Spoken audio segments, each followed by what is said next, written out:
यानंतर बातमी आहे नंदुरबारमधून। नंदुरबार जिल्ह्यातल्या शहादा इथल्या समाज कल्याण विभागाच्या वसतिगृहात विद्यार्थ्यांना अन्नातून विषबाधा झाल्याची विषबाधा झाल्याने त्यांना उपचारासाठी शहादा इथल्या ग्रामीण रुग्णालयात दाखल करण्यात आलं होतं। या वसतिगृहात 150 ते 200 मुलं राहत असून यातील 40हून अधिक मुलांना काल जेवल्यानंतर उलट्या आणि मळमळल्याचा त्रास सुरू झालाय। यातील 20 ते 22 मुलांना शहादा ग्रामीण रुग्णालयात दाखल करण्यात आलं होतं, तर 5 मुलांची प्रकृती गंभीर असल्याने त्यांना खासगी रुग्णालयात उपचारासाठी दाखल करण्यात आलं होतं। या घटनेनंतर जिल्हाधिकारी डॉक्टर मिताली सेठी आणि पोलीस अधीक्षक अश्विनी सानप यांनी रुग्णालयात जाऊन विद्यार्थ्यांची पाहणी करत त्यांच्याशी संवाद साधला। दरम्यान या विद्यार्थ्यांच्या सर्व समस्यांचे निराकरण केले जाणार असल्याचं जिल्हाधिकारी यांनी स्पष्ट केलंय। यासाठी एक समिती देखील स्थापन करण्यात आली आहे।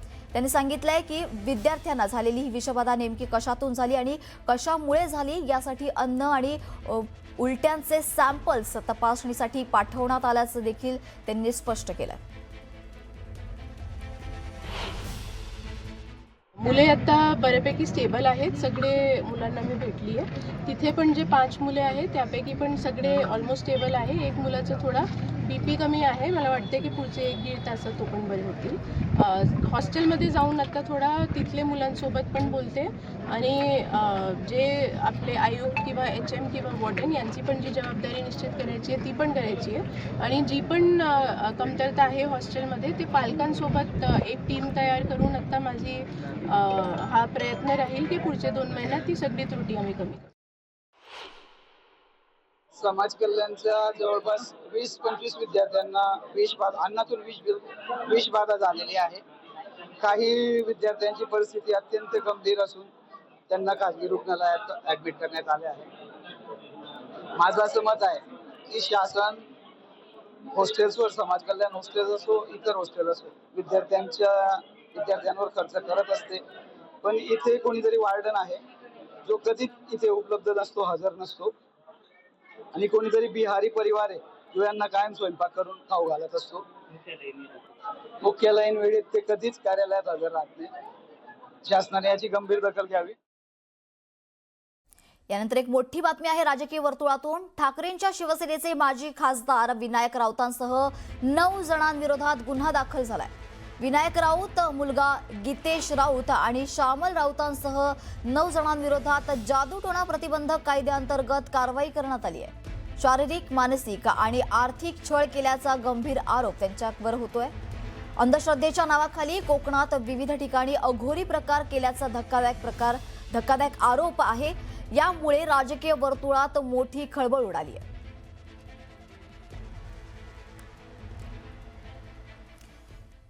दरम्यान वळूयात पुढच्या बातमीकडे। शरद पवार हे भाजप प्रणित NDA मध्ये जाणार असल्याची चर्चा गेल्या काही दिवसांपासून सुरू होती। पवारांच्या पक्षातील काही खासदार NDA सोबत जाण्यासाठी आग्रही असल्याचं देखील बोललं गेलं।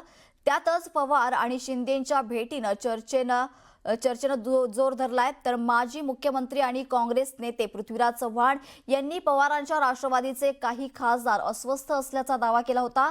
परिणामी शरद पवारांची राष्ट्रवादी फुटीच्या मार्गावर असल्याचं बोललं जातंय। मात्र खासदार सुप्रिया सुळे आणि दादांच्या राष्ट्रवादीचे नेते आणि मंत्री छगन भुजबळांनी त्या सर्व चर्चेचं खंडन केलंय।